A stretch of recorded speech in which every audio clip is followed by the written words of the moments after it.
Buenas noches.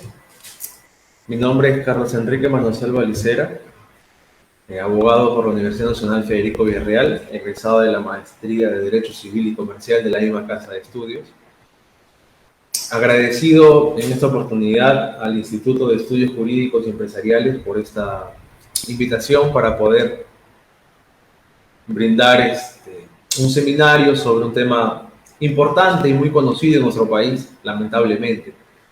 El tema del derecho de familia, pensión de alimentos y el proceso penal de omisión a la asistencia familiar. Vamos a apoyarnos con diapositivas. No suelo usarlas, pero las vamos a usar con la importancia que se merece este curso o este seminario, y de la misma forma estaré atento a cada una de las preguntas que se puedan ir haciendo en el en vivo para darle las respuestas necesarias. Empezamos entonces con el tema: ¿qué son alimentos? Entendemos por alimentos aquel derecho de los hijos y también de los ascendientes, obligación de los padres que contiene un aspecto esencial doble, indispensable para el sustento de la vida. Una material conformada por la habitación, vestido, alimentos y propiamente dichos, y otro espiritual o existencial, compuesto por la educación, instrucción y capacitación para el trabajo, asistencia médica y psicológica, recreación, y que comprende además a los gastos del embarazo de la madre desde la concepción hasta la etapa del posparto. Nos vamos a detener en la parte final, ¿no? El bebé o el niño tiene derecho a los alimentos desde su concepción. Recordemos pues en las clases de derecho de personas que siempre nos decían que los niños tienen derechos más no obligaciones desde su concepción. Entonces, si una persona, una mujer está embarazada, tendrá derecho a solicitar una pensión alimenticia, ¿correcto?, al presunto padre de este, ¿no? Entonces, bajo esa hipótesis, los concebidos también tienen el derecho de alimento. De acuerdo con el artículo 402 del Código Civil, los alimentos tienen que tener, o la pensión de alimentos o la sentencia de alimentos, se basan en 4 características o 4 elementos necesarios. El primero, que es el entroncamiento familiar. ¿Qué se entiende por el entroncamiento familiar? Aquella unión o aquella filiación que tiene una persona frente a otra, ¿no? En el caso de los hijos con los padres. Este entroncamiento familiar tiene que ser 100% reconocido. Vale decir que exista o haya como finalidad de este entroncamiento un reconocimiento expreso de quien se va a hacer la obligación de este hijo.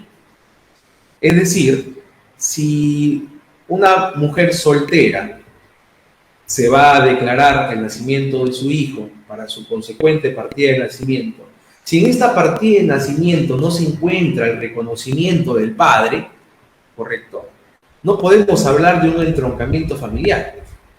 Entonces no se puede fijar una pensión de alimentos hasta que no se haya hecho un proceso civil que se llama pues reconocimiento de la paternidad extramatrimonial, que debe ser reconocida judicialmente, ¿no?, en un proceso que ya conocemos como un proceso de familia. El segundo elemento es el estado de necesidad de alimentista. Para reconocer el estado de necesidad de un alimentista menor de 18 años, la ley te dice o te da una presunción juris tantum de que todos los menores de 18 años estiman una necesidad. ¿Correcto? Aunque suene clasista, las necesidades de los menores no son iguales en las condiciones departamentales, provinciales en las que vivimos, ¿correcto? No va a ser lo mismo una necesidad de un hijo en Lima que de repente una necesidad de un hijo en una provincia distinta a Lima, ¿correcto? Porque las necesidades, si bien es cierto, son iguales, ¿correcto? La forma o la característica de vida de Lima y otras provincias es distinta. El tercer elemento son las posibilidades económicas del demandado. Claro, aquí hay que ser muy, no si prudentes, pero se tiene que demostrar que las posibilidades económicas de quien va a quien se le va a fijar una pensión de alimentos no obstaculice su propia necesidad de vida, pues, ¿no? Entonces, si es una persona, digamos, que solo percibe un sueldo mínimo, ¿correcto? Y tiene otras cargas alimenticias, como son otros hijos y otros compromisos, las posibilidades económicas de este demandado van a ser menores que las de una persona con un solo hijo y que tiene un sueldo acorde a las posibilidades profesionales que pueda practicar. Y el cuarto elemento, que es la proporcionalidad en su fijación. El juez será proporcional en su fijación, evidenciando dos elementos, ¿no? El que la proporción es equitativa entre el padre y la madre, y que la proporcionalidad en su fijación también se determine en virtud a las otras cargas alimenticias a las que requiere la pensión de los menores. ¿Hasta qué edad tus padres están obligados a darte una pensión? El artículo 424 del Código Civil dice que subsiste la obligación de proveer al sostenimiento de los hijos e hijas solteras mayores de 18 años que estén siguiendo con éxito estudios de una profesión u oficio hasta los 28 años de edad. Es decir, aquí tenemos dos presupuestos. Una hasta los menores de 18 años, correcto, que es obligatoria, y subsiste esta obligación alimentaria para aquellos hijos mayores de 18 años que estén siguiendo con éxito estudios de una profesión u oficio hasta los 28 años de edad. ¿Correcto? Y además también un presupuesto extraordinario para aquellas hijas solteras mayores de 18 años con aquellos acondicionamientos también de éxito en los estudios de una profesión o de un oficio. Y de los hijos e hijas solteras que se encuentren en actitud de atender a su subsistencia por causas de incapacidad física o mental debidamente comprobadas. Entonces, respondiendo a la pregunta, ¿los padres están obligados a darte una pensión? Obligatoriamente hasta los 18 años. Subsiste esta obligación hasta los 28 para aquellos que estén llevando con éxito estudios de una profesión u oficio y para aquellas hijas solteras que también tengan este éxito en sus estudios y en su profesión, ¿no? ¿Cuáles son las causales de la exoneración de alimentos? Así como existe la subsistencia de aquellos, también hay causales de exoneración. El obligado a prestar alimentos puede pedir que se le exonere si disminuyen sus ingresos, de modo que no pueda atenderlas sin poner en peligro su propia subsistencia. Entonces, aquí se cumple el tercer elemento de una sentencia, que son las posibilidades económicas del demandado. O si ha desaparecido en el alimentista el estado de necesidad.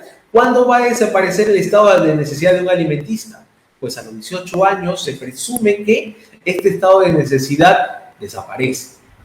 ¿Puede subsistir? Sí, pero hay que demostrarlo, ¿no? Hay que demostrar que existe éxito en los estudios de una profesión u un oficio.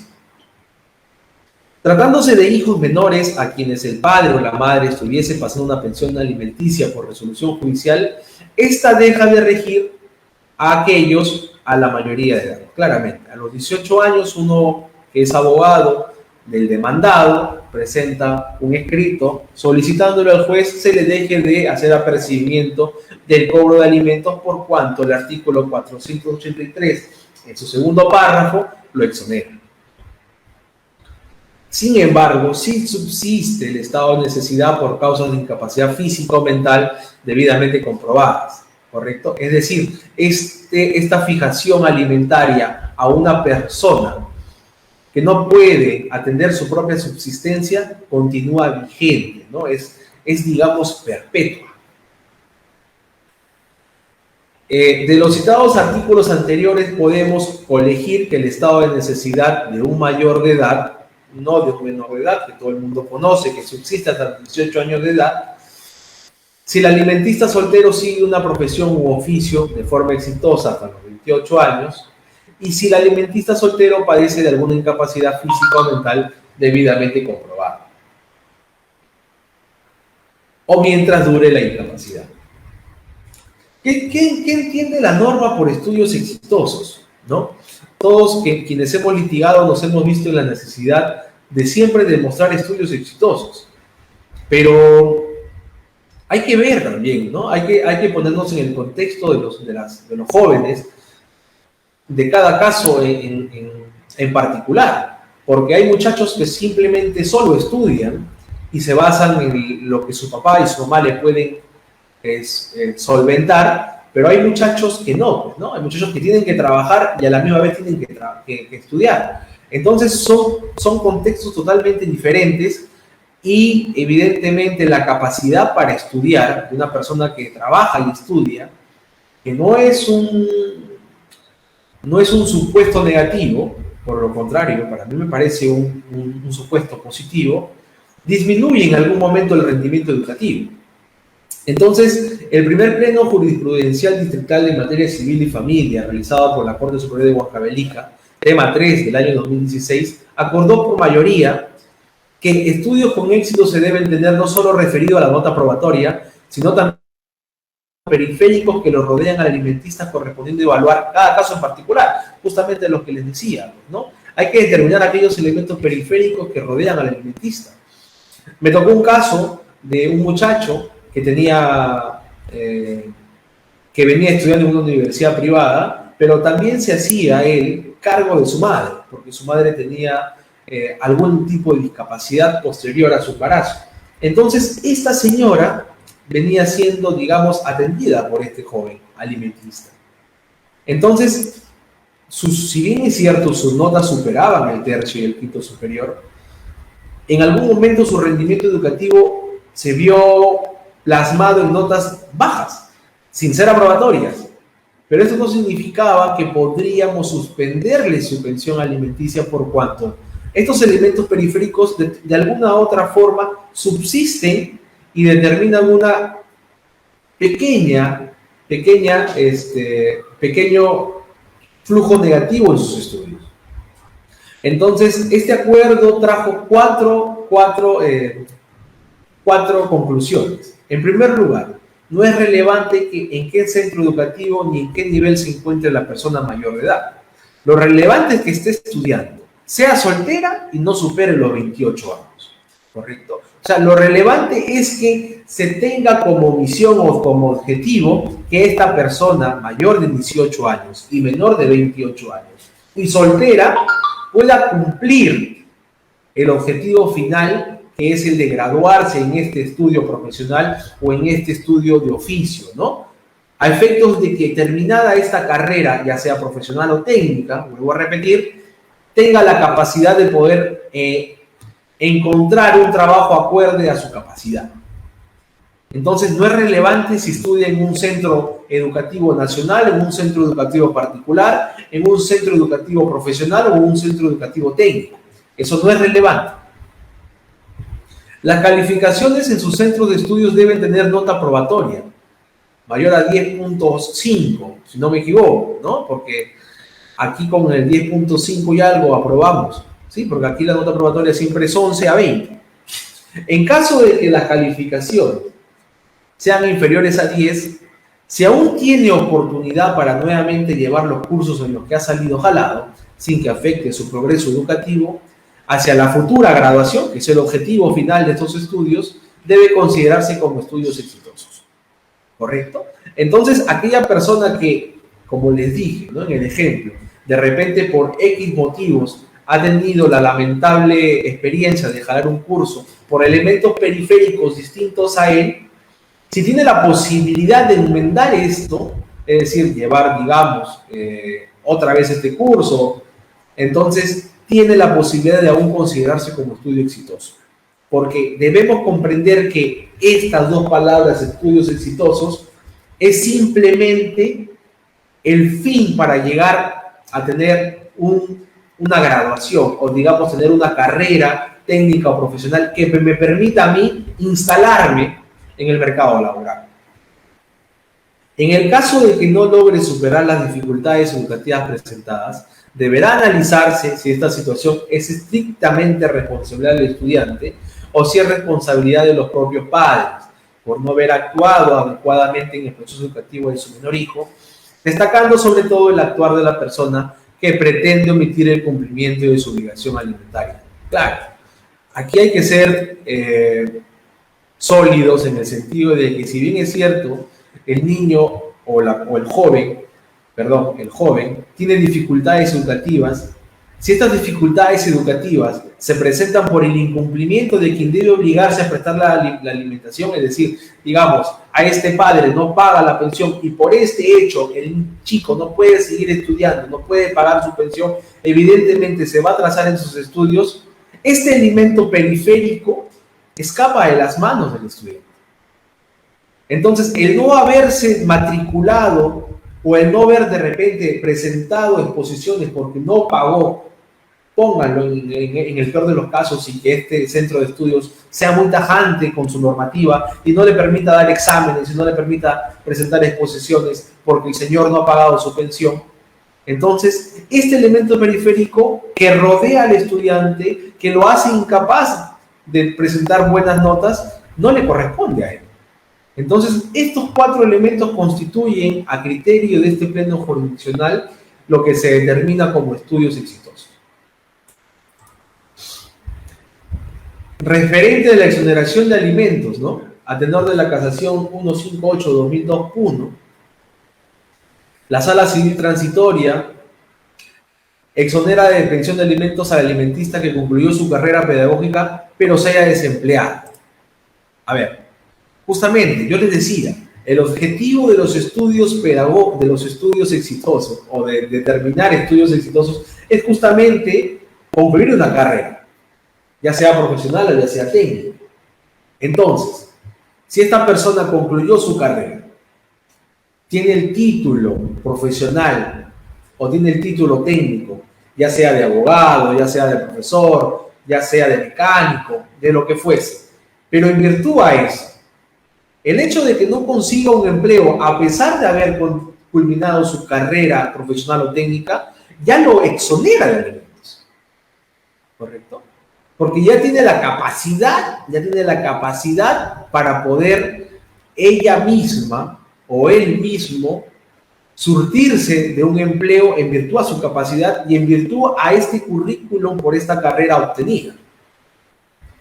Primero, en el presente caso no está acreditado en autos que la demandada tenga un trabajo remunerado con el que pueda atender su subsistencia. Segundo, sin embargo, el artículo 424 no exige como condición que el hijo alimentista tenga un trabajo remunerado, ya que el hecho de haber obtenido un título pedagógico ya le excluye como beneficiaria de este derecho, cual es de alimentos.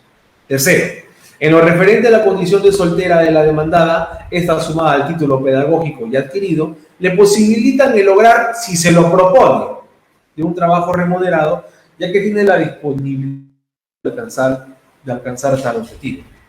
Claro, esta casación es muy clara, ¿no? Y complementa lo que ya hemos venido diciendo, que el hecho de haber culminado con éxito, ya sea con notas bajas o ya sea con notas altas, el simple hecho de ya haber tenido como objetivo el cumplimiento de una carrera profesional, en el caso de la presente casación, ya la hace disponible al mercado laboral. Las personas con discapacidad. De conformidad con el artículo 2 de la Ley General de la Persona con Discapacidad, se define a la persona con discapacidad como aquella que tiene una o más deficiencias físicas, sensoriales, mentales o intelectuales de carácter permanente, que al interactuar con diversas barreras actitudinales y del entorno, no ejerza o pueda verse impedida en el ejercicio de sus derechos y su inclusión plena y efectiva en la sociedad en igualdad de condiciones que las demás. Bueno, lo siguiente es el artículo 1 de la Convención sobre los Derechos de las Personas con Discapacidad, que habla, bueno, la ley habla casi igual que lo de la Convención. Estas personas con discapacidad sí van a tener sí van a tener un carácter permanente de su pensión de alimentos. O hasta que esta discapacidad sea pues superada, ¿no? ¿Cómo se prueba la discapacidad?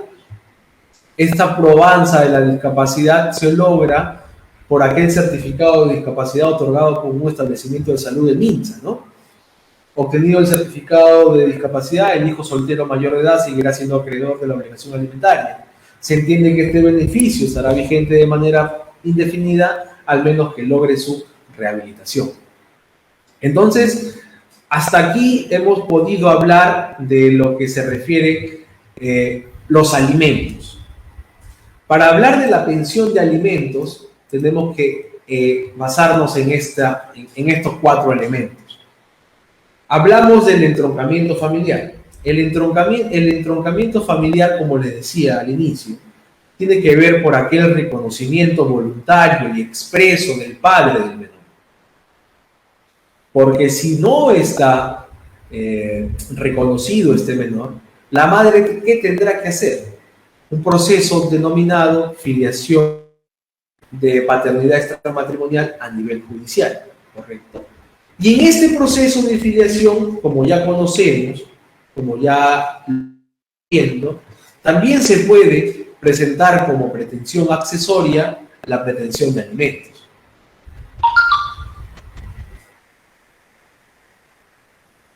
El tema aquí es que el proceso de filiación extrajudicial lo que va a determinar en primer orden, claro, porque es la pretensión de alimentos accesoria a la principal, y la pretensión principal es el camino de la filiación. Resuelta fundada la pretensión de filiación, se resolverá fundada también la pretensión de alimentos, ¿correcto? Entonces, este proceso, que es un proceso especial, otorga al demandado la posibilidad de oponerse. Pero esta oposición, sabemos nosotros, que se tiene que hacer bajo una prueba científica. Esta prueba científica lo que va a determinar es si eres o no eres el padre biológico de esta persona o de este menor. Y posterior a ello determinar si tienes la obligación de prestar o no prestar alimentos. ¿Correcto? En el caso que esta persona no se oponga en el plazo establecido por ley, el juez resolverá y declarará fundada la pretensión de filiación y a su vez declarará fundada la pretensión de alimentos en su oportunidad. Y con esto estaríamos encontrando ya el entroncamiento familiar necesario para una pensión alimenticia.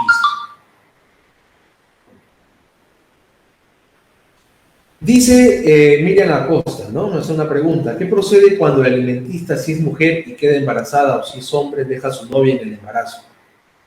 Como lo decía Miriam al inicio, la pretensión de alimentos o los alimentos propiamente dicha se da desde aquellos gastos del embarazo de la madre, desde la concepción hasta la etapa de posparto.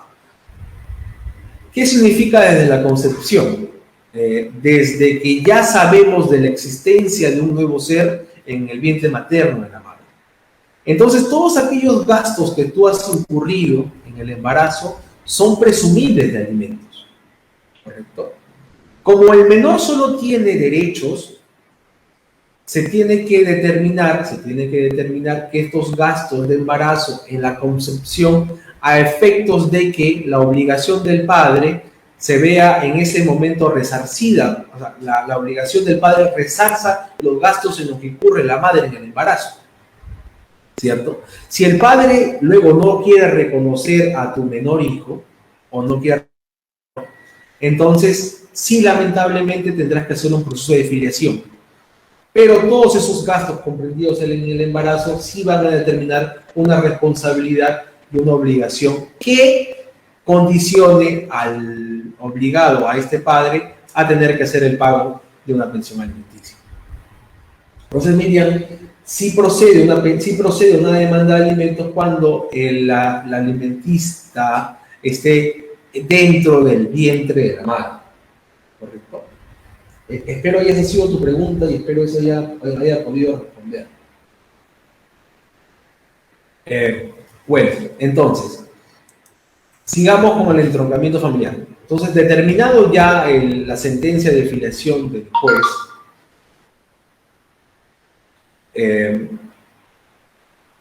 ya se ha consolidado el primer elemento del entroncamiento familiar, entonces ya podríamos determinar una pensión alimenticia. El segundo elemento, que es el estado de necesidad alimentista, cuando uno es abogado de un demandado por alimentos menor de 18 años, muy poco puede decir sobre el estado de necesidad alimentista, porque como les dije, el Estado presupone la existencia del estado de necesidad desde la concepción hasta que cumple los 18 años, correcto, porque la ley lo determina de esa forma. Entonces, muy poco se puede abocar en la defensa de alguien, de una persona menor de 18 años. Donde uno sí puede presentar defensa, esas son las posibilidades económicas del demandado. Si uno es el abogado de la parte demandada, ¿no? Aquí hay que determinar todas aquellas condiciones que merman el ingreso mensual o el ingreso remunerativo de una persona. ¿Sí? Aquí hay que determinar si tienes otra carga familiar, aquí tienes que determinar si tu capacidad laboral es permanente o no es permanente, es decir, que solamente tienes trabajos eventuales. Hay que también ver en las posibilidades económicas del demandado, la edad del demandado, si es una persona joven, si es una persona adulta, si es una persona adulta mayor. Entonces, aquí sí podrías entablar una defensa, obviamente debidamente probado, no solamente se trata de decirlo, sino también tienes que probarlo, a efectos de que la proporcionalidad en la fijación de la demanda de alimentos sea de acorde a tus posibilidades económicas y no pongan este monto en peligro tu propia existencia, tu propia subsistencia, como lo dice la misma norma, ¿correcto? Porque esto lo vamos a ver ya trasladado al delito de omisión a la asistencia familiar, donde muchas personas mal asesoradas o de repente por ignorancia aceptan pensiones de alimentos que ellos creen tener las posibilidades de poder perseguir o de poder seguir en el tiempo, pero llegado un momento, las posibilidades económicas de estas personas cambian. Entonces se hace luego un mundo para poder pagar una pensión económica mensual. Y aquí ya luego viene el requerimiento. Este requerimiento ya significa la apertura del plazo para la continuación penal en un proceso de omisión a la asistencia familiar. Es decir, desde el momento que te hacen el requerimiento para el pago de devengados, desde ese momento tú ya estás iniciando un proceso penal.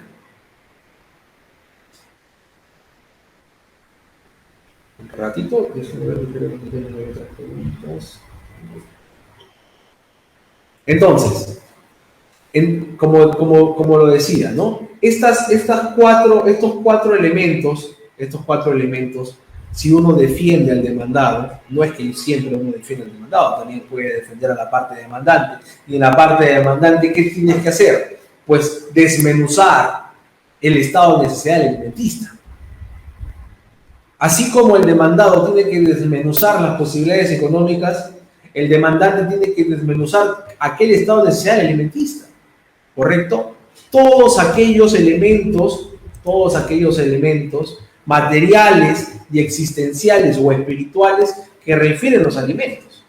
Yo tengo que demostrar la habitación, tengo que demostrar el vestido, tengo que demostrar los alimentos propiamente dichos, pero también tengo que demostrar ¿qué? La educación, la capacitación para el trabajo, la instrucción, la asistencia médica, psicológica, la recreativa, ¿correcto? O sea, aquí el abogado de la parte demandante tiene que hablar y demostrar cuál es el estado de necesidad del alimentista a efectos de que la proporción en la fijación de la pensión alimenticia supla todas esas necesidades del menor, ¿correcto? Porque si no nos vamos a ver con lamentablemente, pues nuestro país a efectos de presentar demandas de alimentos, si es que no se asesoran, por más que sabemos que una demanda de alimentos es una demanda que no está obligada a presentarse con firma de abogado, ¿correcto? No se necesita la defensa cautiva, no necesita la firma de un abogado. Si es que esta persona que no tiene un abogado o que no tiene un abogado experto en esta materia, va a encontrar un proceso de alimentos en el que la pensión de alimentos sea irrisoria, porque no ha sabido demostrar las necesidades del alimentista. Hay que tener también mucho ojo en el sentido de que muchas de las demandas o muchas de las sentencias de alimentos que nos otorga nuestra justicia peruana son copia y pega, ¿no? No se dan el trabajo, como son procesos rápidos, únicos, de analizar en particular cada estado de necesidad de cada persona en particular y de la misma forma las posibilidades económicas del demandado. Lo que hace que muchas veces, yo creo que en el 90, en el 80%, tengamos que ir a una segunda instancia a efectos de que se determine el verdadero estado de necesidad y se determine las verdaderas posibilidades económicas del demandado. Porque si no, ¿qué se hace después? Se tiene que hacer un proceso de aumento de alimentos o de disminución o reducción de alimentos respectivamente, lo que genera mayor carga laboral al Poder Judicial y lo que genera mayores gastos en el demandante y en el demandado, ¿correcto? Donde yo tendré que demostrar que mi estado de necesidad ha aumentado y donde tendré que demostrar, si soy demandado, que mis posibilidades económicas se han reducido. Porque si el demandado que fue sentenciado con una pensión alimenticia muy alta, que no está acorde a sus posibilidades, lamentablemente se va a encontrar de aquí a 3, 6 o 9 meses con su primera liquidación de devengados. Liquidación que no va a poder pagar y va a tener que irse a un proceso de omisión a la asistencia familiar. Bueno, a ver, antes de continuar, sigamos con las preguntas para no olvidar. Jenny Elvia Daza Tapia me dice: buenas noches, en caso de divorcio, el ex cónyuge debe dar la pensión también a la esposa, aparte de los hijos, aunque esta esté trabajando. La pensión de alimentos, al igual que la de los menores y de la esposa, se extingue pues con el divorcio, ¿correcto? Entonces, mientras exista el matrimonio y pues exista una separación de hecho, la esposa puede solicitar una pensión de alimentos. Extinguido el matrimonio, se extingue y se exonera del pago de alimentos, ¿correcto? Porque ya no hay vínculo que los une. Si por A o por B, esto estamos hablando ya de un divorcio, ¿correcto?, existe un ente dañador, como yo lo llamo, es decir, un ente, una persona, la persona que provocó el divorcio, ya sea esposo, ya sea esposa, esta persona, como ha dañado las expectativas de la otra cónyuge, entonces sí está obligado a pagarle una indemnización, que no debe confundirse con una pensión de alimentos. La pensión de alimentos, al igual que la pensión de menores de edad, se extingue o cuando ya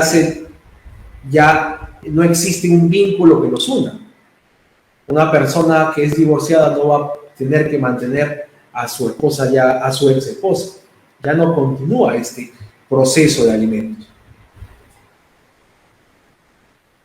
Si el juez en su providencia dispone el archivo por encontrarse en pasivo el proceso, me dice Anita Álvarez. Si el juez en su providencia dispone el archivo por encontrarse en pasivo el proceso, ¿desde qué fecha se cierra la pensión? Es decir, ¿desde que se fijó la pensión o desde la fecha que dispone el archivo? No le entiendo la pregunta.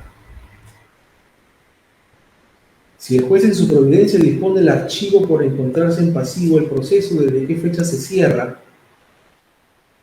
la pensión? Es decir, ¿desde que se fijó la pensión o desde la fecha que dispone el archivo? Bueno, No la entiendo, pero el delito de omisión a la asistencia familiar prescribe de manera extraordinaria. Sabemos que es un delito de hasta 3 años, extraordinariamente prescribe a los 4 años y 6 meses.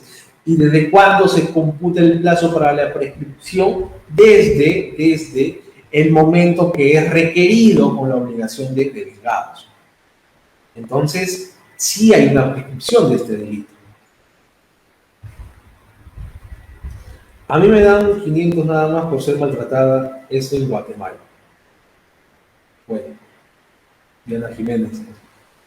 Habría que ver tu caso en particular, ¿sí? Entonces, vamos a trasladar todos estos 4 elementos al delito de omisión a la asistencia familiar, ¿no? ¿Qué entendemos por asistencia a la familia? Por omisión a la asistencia familiar, o el delito OAF, ¿no? El que omite cumplir su obligación de prestar los alimentos que establece una resolución judicial, ¿sí? Que establece una resolución judicial, será reprimido con pena privativa no mayor de 3 años o con prestación de servicio comunitario de 20 a 52 jornadas sin perjuicio de cumplir el mandato judicial. Si el agente ha simulado otra obligación de alimentos, estas son las partes agravantes, ¿no? Si el agente ha simulado otra obligación de alimentos en convivencia con otra persona o renuncia o abandona maliciosamente su trabajo, la pena será no menor de 1 ni mayor de 4 años. Y si resulta lesión grave o muerte, y estas pudieran ser previstas, la pena será no menor de 2 ni mayor de 4 años en caso de lesión grave y no mayor de 3 ni mayor de 6 en caso de muerte. Lo 149 del Código Penal. El delito de omisión a la asistencia familiar, ¿no? Es un delito abstracto e instantáneo. Sí, es instantáneo. ¿Por qué es instantáneo? Porque se da desde el momento en el que una persona es requerida con la obligación de vengar. ¿Sí? Desde ese momento, instantáneamente se aplica el delito a la omisión a la asistencia familiar. No, doctor, que ya pagué. No. Si ya pagaste, el delito ya se hizo, ya se presentó y tendrás que acogerte a un principio de oportunidad. Ante esos 3 días que te requirió el órgano jurisdiccional competente.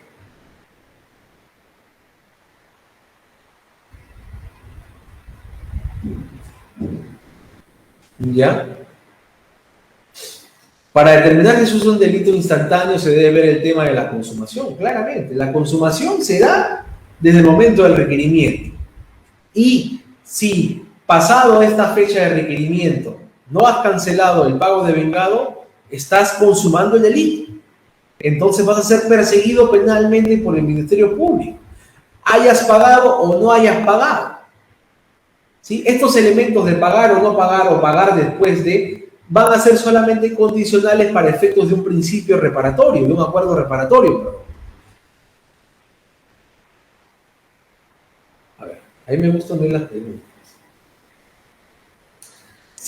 Rosemary Mendoza Arce me dice, si existe un acuerdo de partes respecto a la asistencia familiar y no hay un monto establecido, sin embargo el padre no cumpliera con el acuerdo, ¿necesariamente se debe iniciar el proceso de asistencia familiar? Ya. Lo que sucede, he visto un caso así parecido en el que se hizo una conciliación entre las partes, donde las partes se obligaban, bueno, una de las partes se obligaba a sostener alimentariamente al menor y la otra parte se encargaba de sostener físicamente, es decir, realmente la tenencia del menor. En el caso de que no podamos liquidar el monto, no podríamos llevar esta obligación al delito de omisión a la asistencia familiar, porque no hay una liquidación de devengados. ¿Cómo se liquida una obligación donde no existe una liquidación propiamente dicha? Si no existe solo existe una obligación, más no una liquidación. Entonces, aquí lo que procede es ejecutar el acta de conciliación a efectos de hacer una demanda por obligación de dar o por obligación de hacer, perdón. Porque él se ha obligado a hacer, más no a dar. ¿Sí? Es totalmente diferente al proceso de alimentos donde sí se fija un monto o sí se fija un porcentaje de la remuneración de esta persona. Entonces, sigamos con el delito de omisión a la asistencia familiar, ¿no? En los delitos de omisión a la asistencia familiar no se requiere del resultado material. Es decir, basta la acción sin resultado. Pues la sola conducta consuma el delito, no siendo indispensable que el autor siga realizando la conducta o efectúe otras. Pero en el caso de los delitos permanentes, que no es el caso, la consumación desde que se cumple con los elementos del tipo penal, pero puede prolongarse por un tiempo, por ejemplo, el delito de secuestro, ¿no? No es el caso. El caso de omisión a la asistencia familiar es un delito instantáneo. El delito de omisión a la asistencia familiar se consuma luego de vencido el plazo de requerimiento y se fundamenta en una norma de mandato. Claro, es como un delito por desobediencia, ¿no? O sea, no se trata de que luego de desobedecer tú vuelvas a obedecer. No, tú ya desobedeciste. Y por el hecho de haber desobedecido, ya tienes una acción penal a la cual tienes que recurrir. ¿Correcto?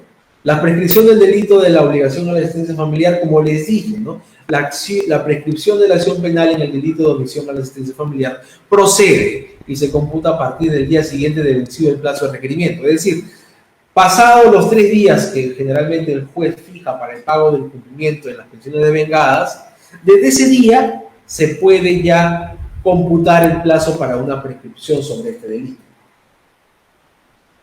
¿Cómo fijar las pensiones devengadas de omisión a la asistencia familiar? Debe efectuarse la nueva liquidación de pensiones devengadas sin acumular la liquidación anterior, porque esta ya generó un proceso penal por omisión a la asistencia familiar. Claro, sí, y de estas hay muchas, ¿no? A ver, es aquella mujer, perdón, no quiero ser machista, ¿no? Pero generalmente son las damas quienes presentan estas demandas por la irresponsabilidad de los varones, ¿no? Entonces, esta es una señora que presentó su demanda desde el primer año de nacimiento de su menor hijo. Y fue una señora que, pues, llevaba su proceso con bastante responsabilidad, y era una mujer que presentaba su liquidación de devengados de cierto en cierto, porque este varón o este padre obligado no pues pagaba de manera total las pensiones mensuales que el juez había fijado. Entonces este señor tuvo una primera liquidación de devengados, la cual no canceló posterior a su requerimiento. Entonces se le abrió una investigación preliminar por el delito de omisión a la asistencia familiar, ¿correcto? El muchacho, el joven, el varón en ese momento, lo que hizo fue pues cancelar, ¿no? Llegar a un principio de oportunidad con el fiscal y con la parte agraviada, y se acordó un acuerdo reparatorio en un principio de oportunidad. El señor pagó su pensión devengada, pagó su reparación civil y se acabó. Pero el señor seguía incumpliendo sus pensiones alimenticias mensuales ya fijadas por el órgano jurisdiccional competente, ¿no? Digamos el juzgado de paz de Trajo. Entonces se le abrió una segunda liquidación y el señor volvió a faltar a este requerimiento, ¿no? Entonces se le aperturó otra investigación preliminar por omisión a la asistencia familiar, pero ya por un segundo devengado, no por el primero, porque el primero ya había sido cancelado. ¿Y qué sucede? Que ya no podía acogerse al principio de oportunidad porque ya se había acogido anteriormente, ¿sí? Entonces, como ya se había acogido anteriormente, pues se le hizo un proceso penal, donde el juez puede, pues, en virtud a que ya existe reincidencia en este caso, presentar una prisión efectiva en cárcel, ¿no? Y así sustantivamente, hasta que el señor sí, pues, ¿no? Lamentablemente, yo me acuerdo de esta señora, sí llegó a meter preso a este señor. ¿correcto? Se estuvo salvando de 1, 2 y 3, pero a la cuarta ya en muchas reincidencias sí, pues pisó un penal, ¿no? Entonces, hay que tener mucho cuidado, cuando una persona es descuidado en el pago de sus pensiones alimentarias. A veces descuidado porque no quiere hacerlo. Y justamente este delito protege a aquellas personas de las cuales el obligado no quiere cumplir. Porque este delito no castiga a quien no puede, sino castiga a quien no quiere cumplir con la obligación. ¿Cierto? Continuamos.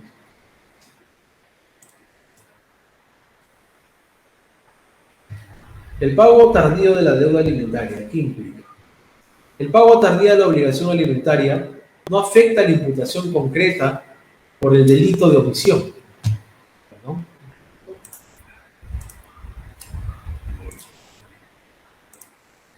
El pago tardío de la obligación alimentaria no afecta la imputación concreta por delito de omisión a la asistencia familiar, como en efecto ha sido correctamente valorado por el juez. Por tanto, el pago tardío del íntegro de la deuda alimentaria con posterioridad a la sentencia impuesta no afecta a la realización del hecho delictivo, porque como les digo, estamos hablando de un delito instantáneo, ¿correcto? Sin embargo, este pago tardío de la deuda alimentaria sí tiene directa incidencia en la determinación concreta de la pena, por mandato del artículo 46, inciso F del Código Penal. Con todo lo señalado,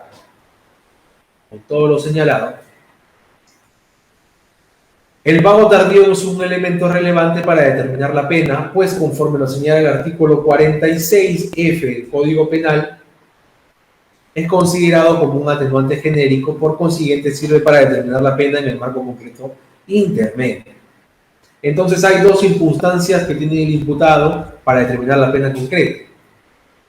La circunstancia atenuante genérica, que es la reparación civil, y los antecedentes penales. No puede considerarse como circunstancia agravante la regla de la conducta de no cometer otro delito, porque este es un mandato general para todos los ciudadanos y que tiene operatividad solo al interior del proceso en el que se le imputa. Más aún que nuestro derecho penal es de acto y no de autor, por lo que no se puede considerar para la agravación de la pena hechos de otros procesos debiendo ser aplicados únicamente en los previstos legalmente. Claro, en el caso anterior que les comentaba de esta persona que tenía una sobre otra y que hace una de vengadas no cumplidas, ya genera un antecedente penal de reincidencia incluso, porque son delitos del mismo orden, ¿no? Lo que agravaría su condición a efectos de una pena concreta. La capacidad económica del elemento estructural del tipo penal. Esto es importantísimo, ¿no? El delito de omisión a la asistencia familiar tiene su propia configuración típica. Exige no solo la obligación legal del imputado, la entidad del monto mensual de la pensión de alimentos y del objetivo incumplimiento del pago, previo al procedimiento por el deudor alimentario, sino también necesariamente la posibilidad de actuar, pues lo que se pena es el no poder cumplir, como les decía, sino el no querer cumplir. Aquí lo que se apercibe es el no querer cumplir, que es la consecuencia de la cláusula general de salvaguarda propia de los comportamientos omisivos, según la cual se comete un delito de dicha estructura. Entonces, como este es un delito de omisión, no es de acción, aquí lo que se está persiguiendo es aquella conducta de no querer cumplir un mandato judicial, ¿no? Pero esto también parte muchas veces por la incapacidad de la defensa, ¿no? Porque si yo tengo una persona que viene a mi estudio y me dice, doctor, yo solamente gano el sueldo mínimo, pero tengo una sentencia de alimento de 600 soles por un solo hijo, doctor. Me queda 330 soles para vivir al mes. Tengo que pagar un cuarto, movilidad, alimentos. Y si todos los meses se me junta una cantidad enorme para pagar estos devengados. Y doctor, cuando me llegan la liquidación de devengados, tengo que hacerme préstamos para poder pagar y no poder ir preso. ¿Qué se hace en ese sentido? Se presenta pues una reducción de alimentos. porque la capacidad económica de esta persona está siendo desbordada por un mandato judicial. Lo está dejando con incapacidad para poder subsistir adecuadamente. Por más que yo he visto muchas sentencias en que el juez dice, ¿no? Por el hecho de que el señor es una persona de 30 años, tiene la capacidad para sostenerse y buscar otro trabajo que implique que pueda. Pues no, si en ese momento no tiene ese trabajo, tú no le puedes dar una pensión de alimentos en base a lo que en el futuro pueda o no conseguir. Porque si no, entonces, ¿por qué trabajamos en estos 4 elementos? Y desmembramos las posibilidades económicas del demandado si el juez me va a sacar un derecho que puede ser expectatísimo. ¿Correcto? Entonces, aquí, pues sí, si te llega una persona de esas características, tú tienes que tratar de llevar este proceso inmediatamente a un proceso de reducción de alimentos. Para que el futuro no se vea, pues, otra vez atosigado por liquidaciones que él no va a poder cumplir. ¿Cierto? Y es así como funciona.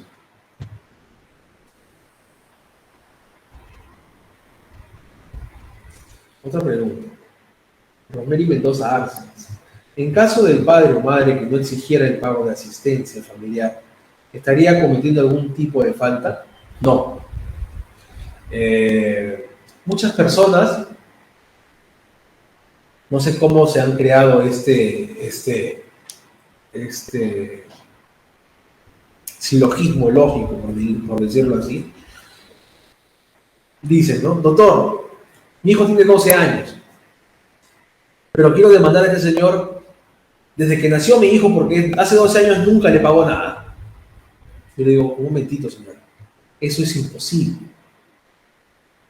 ¿Por qué? Demandaste hace 12 años, se supone que tú nunca tuviste la necesidad de demandarlo al padre.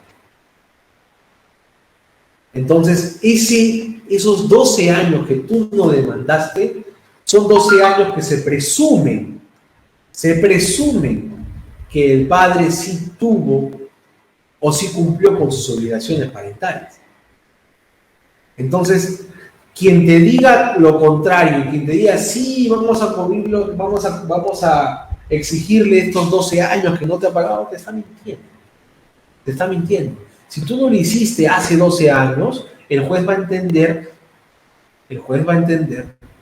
que desde el momento que tú planteas tu demanda en adelante, existe la necesidad. Recuerda el proceso donde se van a demostrar las necesidades del alimentista y la capacidad del demandado. Entonces, si tú no has pretendido nunca cumplir con las necesidades, ¿cómo el juez va a determinarte qué necesidades tuvo hace 12 años? Y peor aún, si nunca las pretendiste. No es un delito el no demandar, no es una falta el no demandar, pero sí pues queda en tu conciencia el por qué no lo hiciste. Correcto.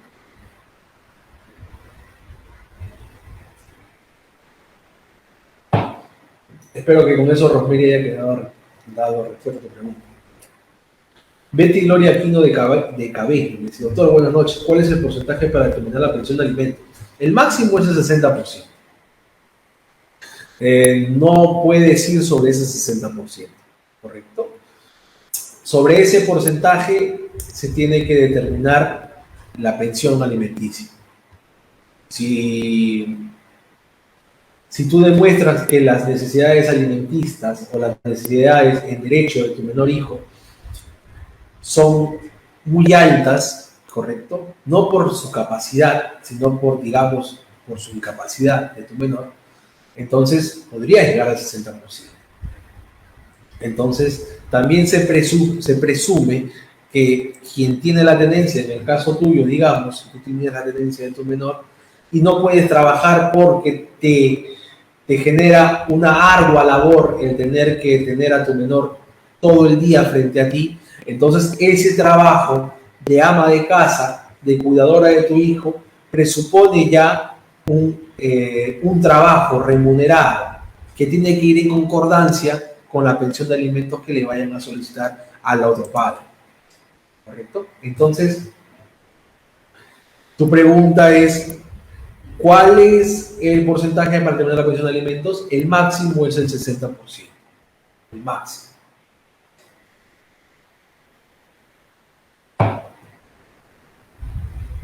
César Guamancisa. Doctor, pero algunos jueces piden como requisito antes de solicitar la reducción de alimentos estar el día en la pensión de las actuales. Sí, sí. Sí, muchas veces lo piden. No lo tengo a la mano, pero hay un pleno jurisdiccional que establece que no es necesario, ¿correcto? Que no es necesario. El hecho, el hecho tiene lógica y parte de este elemento. Si yo estoy pidiendo justamente la reducción de alimentos, es porque lamentablemente no puedo pagar la pensión que tú me has dado, porque recuerda que la reducción y el aumento se dan ante el mismo juez que conoce el proceso. Yo no le estoy diciendo al juez, me voy a desatender la obligación de tu primer mandato. Yo lo que le estoy diciendo al juez es, perdón, a ver la cámara, ruido. Ok. Yo lo que le estoy diciendo al juez es, señor juez, no puedo cumplir con esta pensión de alimentos. No puedo, me desborda.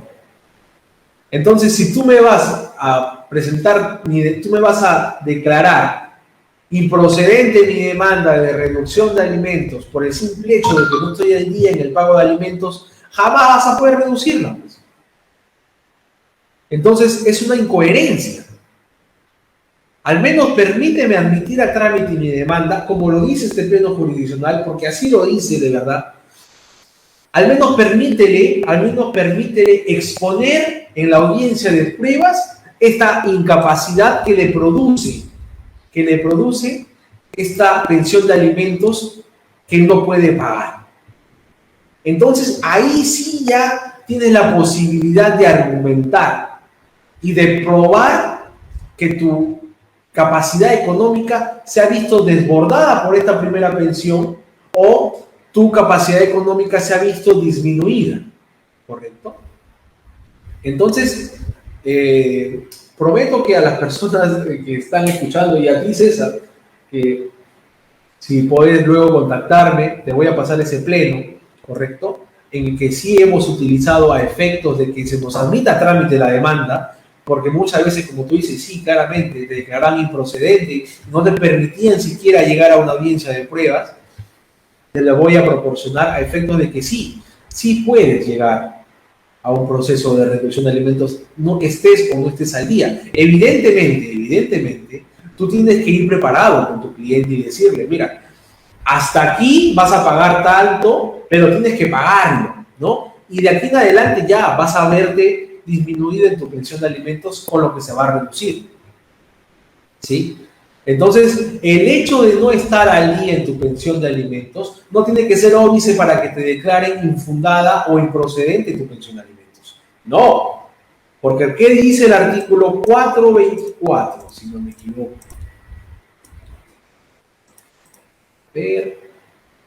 No, el 483 debe ser, no, ya. Bueno, son causales de exoneración, no lo tengo aquí en la mano. Pero sí, entonces hay que determinar claramente que si la capacidad económica del demandado ha disminuido o se ha visto desbordada por una pensión de alimentos anterior, no puede ser esta sola capacidad vencida por el hecho de no estar al día en el pago de alimentos. No, tienes que darme la oportunidad de yo poder demostrarte a ti, juez, de que mi capacidad se ha visto disminuida o que he sido desbordada por esta pensión de alimentos. Entonces, sí, yo tengo la obligación de pagar la pensión de alimentos hasta el final de ese primer mandato y la voy a pagar. Pero el segundo mandato tiene que ser de acorde a mi nueva capacidad. Porque si no me vas a llevar evidentemente que no pueda subsistir económicamente. Entonces, ¿qué dice el cliente, ¿no? Cuando ya se ve desbordado, ya, pues doctor, que me meta un preso, ¿no? Entonces, no se trata de eso.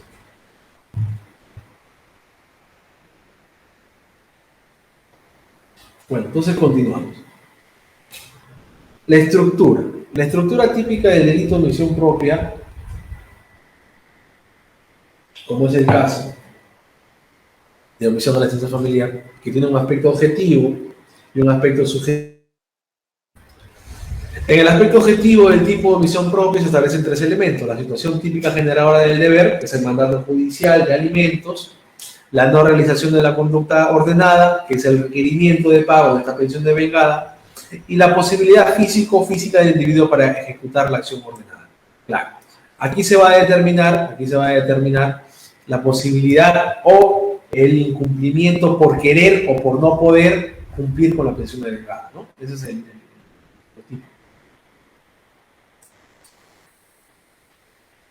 El proceso inmediato, ¿no? La incoación de un proceso inmediato. Sí, pues, ¿no? La norma dice que el proceso de omisión de la asistencia familiar se debe hacer por proceso inmediato, ¿no?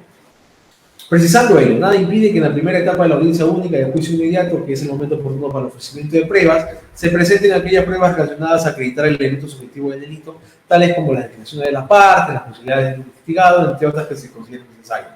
Generalmente, lo que se hace cuando se apertura una investigación preliminar por el delito de omisión de la asistencia familiar, ¿no? ¿Cuáles son? La declaración de la parte, la declaración del imputado, y todos pues, los actuados judiciales de esa liquidación de devengados. ¿Sí? Esas son las herramientas o los elementos de convicción que tiene la Fiscalía para poder incoar un proceso inmediato. Si bien el juez de incoación del proceso inmediato señala que, según el artículo 156 del Código Procesal Penal, constituye objeto de prueba los hechos de imputación, la punibilidad y la determinación de la pena o medida de seguridad, así como los referidos a la responsabilidad civil derivada del delito, lo cual es cierto. También es verdad que la actuación de dicha prueba se desarrolla recién en juicio oral, por lo que no es imperativo sacrificar la procedencia del proceso inmediato por la falta de la declaración de la parte investigada, sobre todo porque ello resulta perjudicial al principio de interés superior del niño al tratarse de un delito de omisión de la asistencia familiar. Claro, a veces no va a declarar pues, el imputado. Entonces, eso determina llevarlo a un proceso penal natural o poder hacer un proceso inmediato de omisión de la asistencia familiar. Pues la norma ha dicho claramente que aquí lo que debe primar es el interés superior del niño, en caso de un delito por omisión a la asistencia familiar. Entonces sí, pues, ¿no? Podríamos llevarlo a un proceso inmediato. Más aún cuando para vincular al imputado con hechos existe la resolución que declara consentida la sentencia y la resolución de aprobación de liquidación de pensiones devengadas. Claro, porque aquí ya hemos vencido todo esto, ¿no? Ya hemos vencido estos cuatro elementos. Ya se ha demostrado, o sea, el fiscal, en etapa fiscal tú no vas a demostrar si es o no es tu hijo, ¿no? Porque ya se ha demostrado en el proceso de alimentos, en el proceso principal, que hay un entroncamiento familiar. No se va a demostrar el estado de necesidad alimenticia porque ya hay una pensión, ya hay una liquidación de devengados. No se va a poder demostrar las posibilidades económicas del demandado porque ya no es necesario, ya no es importante. Y ya no se va a ver la proporcionalidad de su fijación porque ya se ha proporcionado una pensión de alimentos. Entonces, no es etapa en el proceso en el procedimiento penal de omisión de asistencia familiar, ni siquiera que se tome la declaración de la parte imputada, porque ya se ha determinado estos cuatro elementos que determinan, pues, su responsabilidad, haya pagado fuera de fecha o no haya pagado. La responsabilidad ya existe. Entonces, si ya existe la responsabilidad penal, como es un delito inmediato, y existen elementos de convicción que son trasladados del Poder Judicial al Ministerio Público, siempre hay elementos para llevar este proceso a un proceso inmediato. ¿Correcto? Requisitos para incoar un proceso inmediato. Bueno, por regla general, el ejercicio de la acción penal en los delitos de omisión o asistencia familiar debe realizarse a través del proceso especial inmediato, como lo exige el 4464 del Código Procesal Penal, con excepción de aquellos casos en que culminadas las diligencias preliminares no hay evidencia delictiva ni ausencia de complejidad, siendo necesario encauzarlo como proceso común, cosa que no pasa en el proceso de alimentos, en el proceso de omisión familiar, o generalmente no pasa. En resguardo a las garantías procesales de defensa y de tutela jurisdiccional, debiendo para ello el fiscal cumplir con el deber de motivar a la disposición de formalización de investigación preparatoria las razones que sustentan la excepcionalidad para prescindir del proceso inmediato, como lo prescribe el 1225 del Código Procesal Penal. Sí, pues, como lo vengo diciendo, el proceso de omisión a la asistencia familiar ya trae consigo un elemento de comisión natural, porque es un delito de omisión. Es un delito de omisión o un mandato judicial. Entonces, el buscar mayores medios probatorios en un proceso de este ya es por naturaleza en vano, porque aquí solamente se tiene que determinar si el señor cumplió o no cumplió con el pago después del requerimiento. Y evidentemente, si estos oficios ya han sido trasladados al Ministerio Público, es porque no lo has hecho. Entonces, solicitar un proceso común en un proceso de omisión a la asistencia familiar ya cae de maduro, pues, ¿no? Ya es insostenible. Por eso la rapidez con la que es este proceso de omisión a la asistencia familiar, ¿no? Que naturalmente es lo correcto, es necesario para que prime el interés superior del menor, que es lo que se busca con este proceso, ¿no? Entonces, ya hemos desglosado, digamos, teóricamente el proceso de alimentos, ya hemos desglosado también teóricamente el proceso de omisión a la asistencia familiar, el proceso penal de omisión a la asistencia familiar. Se han hecho algunas consultas durante la exposición que creo que han sido bastante oportunas. Y pues cualquier duda, cualquier consulta sobre esto, no es muy complicado determinar una buena defensa, ¿no? Lo que sí tienes que tú demostrar claramente en un proceso, como siempre lo he dicho a quienes trabajan conmigo en el estudio, es que cada fundamento fáctico que uno presente en la demanda o en su contestación de demanda sea debidamente probado, a efectos de que en la audiencia de pruebas, tengas la capacidad de poder demostrar, no solo en un proceso de alimentos, sino en cualquier proceso civil o en cualquier proceso penal, los elementos con los que uno va a sentenciar, ¿no? Ya sea a nivel civil, porque a nivel civil también hay presupuestos materiales que determinan la fijación de un proceso, y en un proceso penal también, evidentemente, hay elementos que hay que contrarrestar a lo que, pues, evidentemente, el Ministerio Público tiene para demostrar el delito. Entonces, siempre va a ser bueno en un proceso de alimentos, ya a modo de conclusión, cuando una persona es demandante, demostrar claramente, líquidamente me refiero a numéricamente, y el estado de necesidad del menor, siempre, al mismo ritmo que el estado de necesidad del mayor de edad, que es un poco más complicado de demostrar, sí, porque tienes que tener elementos probatorios suficientes para que el juez crea que tienes estudios exitosos, ¿no? Porque no es lo mismo presentar un estado de necesidad de un menor de 18 años que presentar un estado de necesidad de un mayor de 18 años. Entonces tendrás que demostrar ahí tu boleta de matrícula, tu boleta de notas, ¿qué más? Si estás en el tercio, si estás en el quinto superior, ¿no? Tienes que demostrar todo eso para poder darle al juez la suficiente razón para que te pueda prestar una pensión de alimentos traspasado los 18 años, de acuerdo al artículo 424 del Código Civil, si no me equivoco. Y si, pues, perteneces a la parte demandada, no porque tú seas el demandado, no, tú seas quien asesora al demandado, o si me está escuchando también ha sido demandado, hay que, pues, desmenuzar, como digo, o detallar claramente cuáles son las posibilidades económicas del demandado.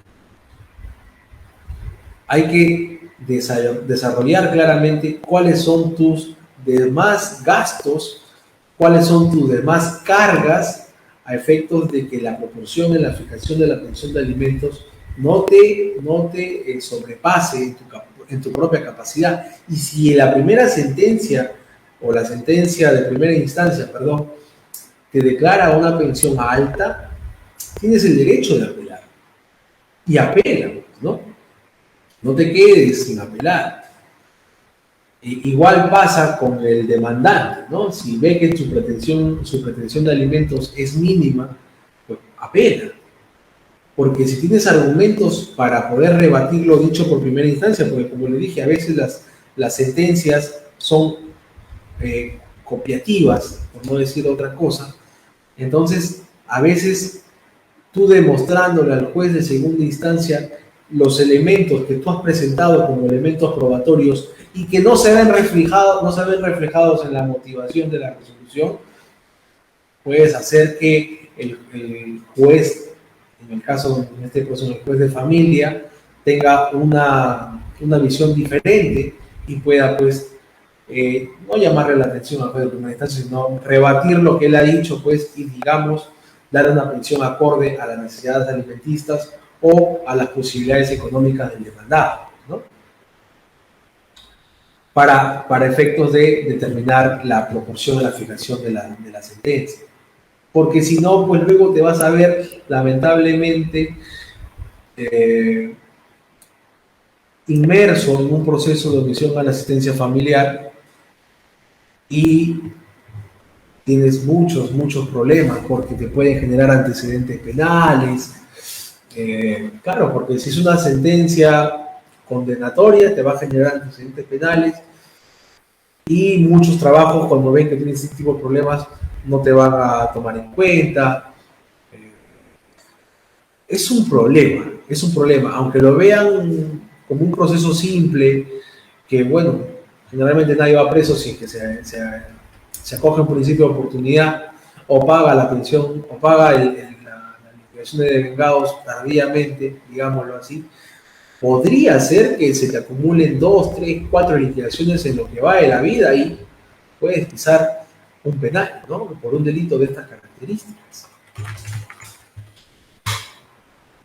Entonces hay que tener mucho cuidado. Sí, hay que tener bastante cuidado. Hay una resolución del SANTA, ¿correcto? Que dice que la privación de la libertad impediría al condenado la oportunidad de agenciarse de medios económicos necesarios para cumplir con el deber legal y judicial de acudir con suma de dinero a su menor hijo. Resultaría contrario a propósito de la propia sanción penal impuesta. Por el contrario, se pondría en riesgo la integridad de la menor hija del condenado, quien se vería privado de la posibilidad de contar con medios que Esta es una resolución, si no me equivoco, es la 13825-2015 del SANTA, que establece, pues, que para qué tener preso a una persona si el fin de este delito es que no exista una omisión al deber de pagar la pensión de alimentos. Si lo tienes preso, ¿cómo le va a pagar alimentos a la persona, ¿no? Entonces, esta consulta hecha en el SANTA es muy importante, ¿sí? Después también yo me acuerdo, tuve un caso muy importante, en el caso de que,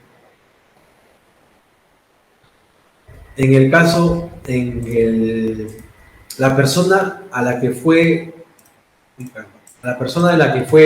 demandada por alimentos y sentenciada y tuvo una liquidación de devengados por alimentos, no era el verdadero padre del menor. Correcto. Lamentablemente fue mal asesorado, ¿sí? Porque no pudo demostrar científicamente que él no era el padre, ¿correcto?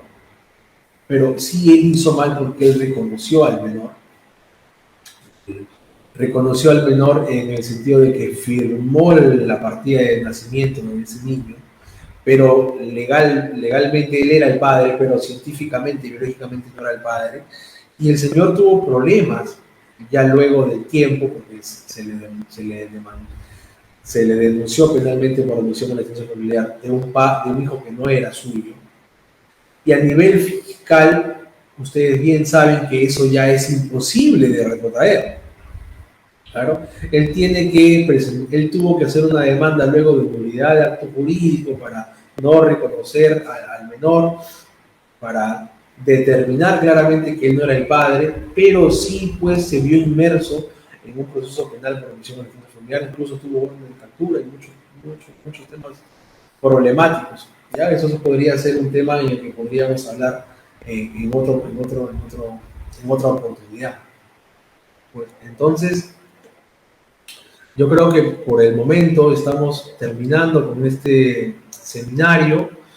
De aquí al tiempo, digamos, esperemos que volvamos a ser invitados para poder tocar otros temas de la coyuntura que nos tiene pues, este tipo de derechos, ¿no? Como el derecho de alimento, que es importantísimo. Muy amable y que tengan muy buenas noches. Hasta luego.